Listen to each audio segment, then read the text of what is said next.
Yo, what's up guys, Winky here, and today I'm going to teach you guys everything I know about the new endgame mode, Whimpering Waste. For those of you who have the featured 5 stars characters with powerful AoE like Jiyan, Rochia, Changli, Camellia or Yinlin, good for you, this fight should be very easy for you. But this video is mainly to help those players without those OP AoE characters.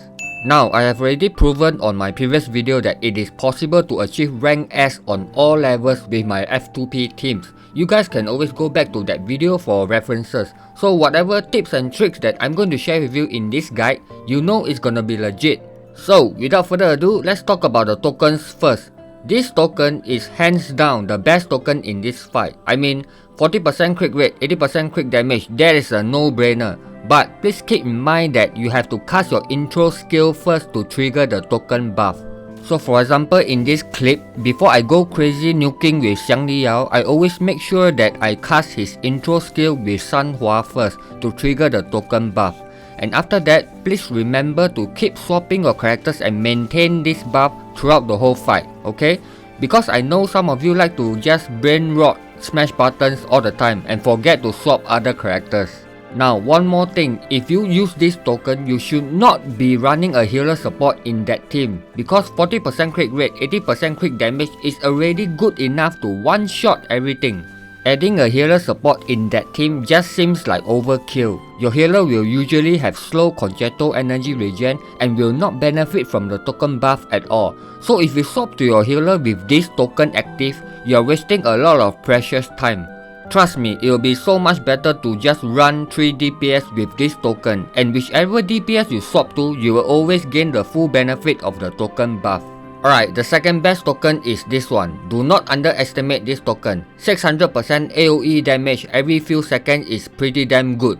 Personally, I like to use this token on level 9 because the Jun Rock's enemies have healing capability, and this token can help to neutralize their healing factor.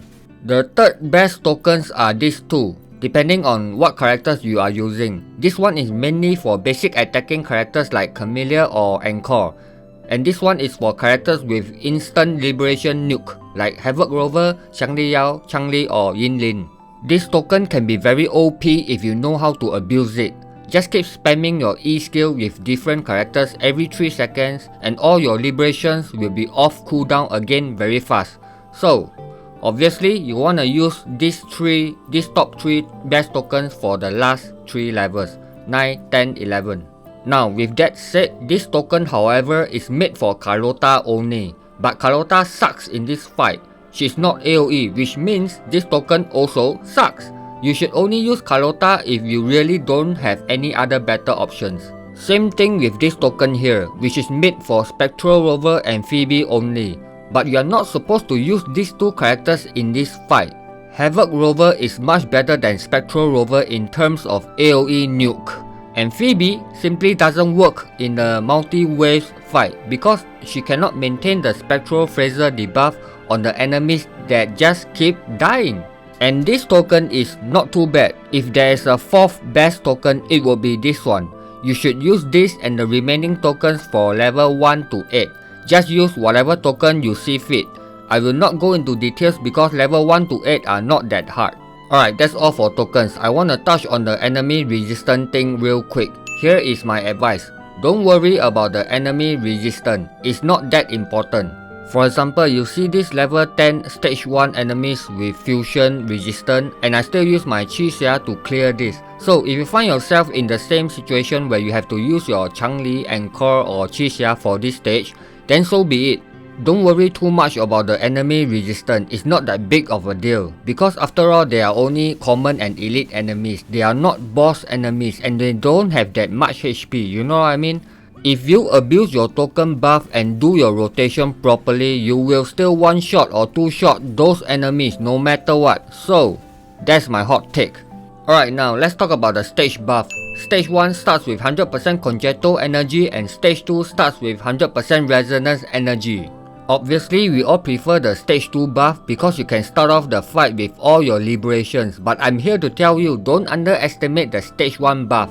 There are ways to abuse the 100% concerto energy as well. For example, you can use those characters that deal instant AoE damage with their outthrow skills like Havoc Rover, Chisha, Calcharo or Encore. These outthrow skills can act like a mini AoE nuke, you know what I mean? You can use this method to quickly clear the first 2 waves, and by the 3rd wave, you will have all your liberations ready. Personally, I like to put Yang Yang on team 1 as well, because her outthrow skill can help get to my liberation faster. I also like to use the number 1 best token on team 1, because I can instantly trigger the token buff right from the start.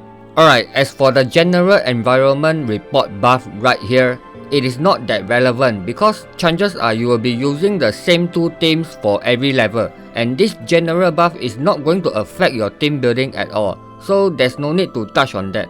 Okay, enough of buff and shit. Are you guys ready for the advanced part? Now let's talk about the enemy waves. First thing you need to know is that from level 1 to 11, for stage 1, at the end of wave 4, you will gain 100% resonance energy. And for stage 2, at the end of wave 4, you will gain 100% crit rate.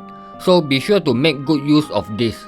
For every stage 1, remember to blow all your liberation during wave 4. And you can spam your liberations again during wave 5. Alright, here comes the part you all been waiting for. How to deal with those annoying dogs. No matter how hard you try to group them together, they will always scatter around and run away from you. So, the best way to deal with the dogs is to just one-shot them with your best liberation nuke, like this.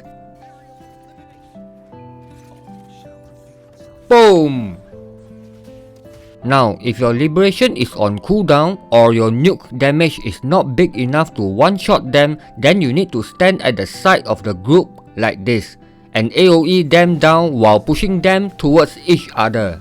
Never ever stand in the middle of the group. They will just jump away from you in all directions and you will only make things worse. So, always position yourself at the side of the group around the border before you DPS. The only time you can stand in the middle of a group of dogs is when you are using a character with a 360-degree liberation nuke like Chisha, Changli or Camellia. Alright, what about those elite enemies that have charge attack like the Hurry Claw Bears and the Victrum Dancers? In this case, you need to stand in the middle of the group and hold your ground. Keep dodging their attacks and AoE them down. If you are standing too far away from them, there is a high chance that they will start charging at you in all directions.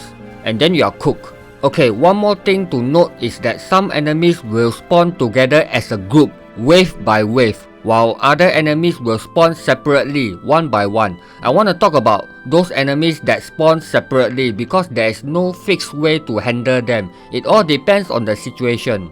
For example, in this clip, a new wave of common enemies has already spawned while the previous wave of Victrum Dancers still remains on the field. Now, in this situation, I choose to finish off the new wave of common enemies first because I knew that another 2 Victrum Dancers will spawn after that, and by that time I will have my liberation ready to nuke all 4 of them together. And damn, was I right, everything played out the way I wanted it to be. Okay, here's another example. 2 new elites have already spawned, while 1 old elite still remains on the field.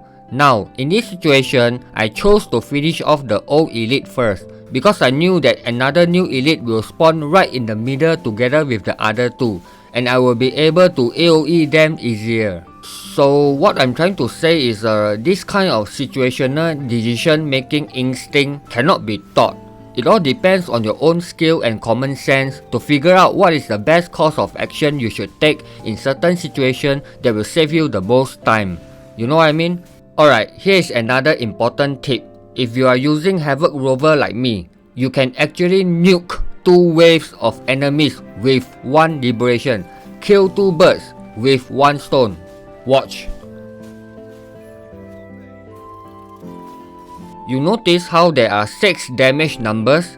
That's because 3 enemies died and 3 new ones spawned immediately and got hit by the same liberation.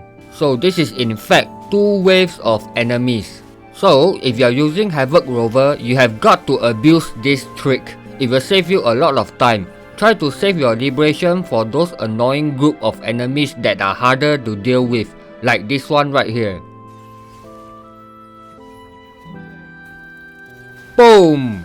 Very satisfying. Okay, last but not least, I want to talk about positioning. Some skills and liberations have 360 degree hitbox. Some have 180 degree hitbox. Some have 90 degree hitbox. So, it is very important for you to position your character in a way that you can hit all enemies.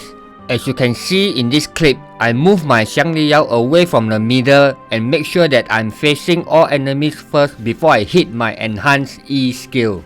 So remember guys, don't be lazy, always position your characters properly first. Don't just smash your buttons blindly. Alright guys, that's all for this guide. I already did my best to pass all my knowledge for this endgame to you. Now the rest is up to you and your own skill. So keep practicing and keep fighting.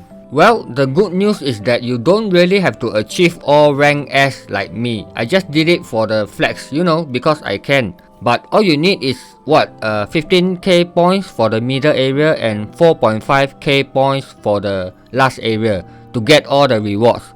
So shouldn't be too hard. Anyway, good luck to you guys. If you enjoyed this video, please leave a like, comment and subscribe. And I'll see you guys in the next one. Ciao!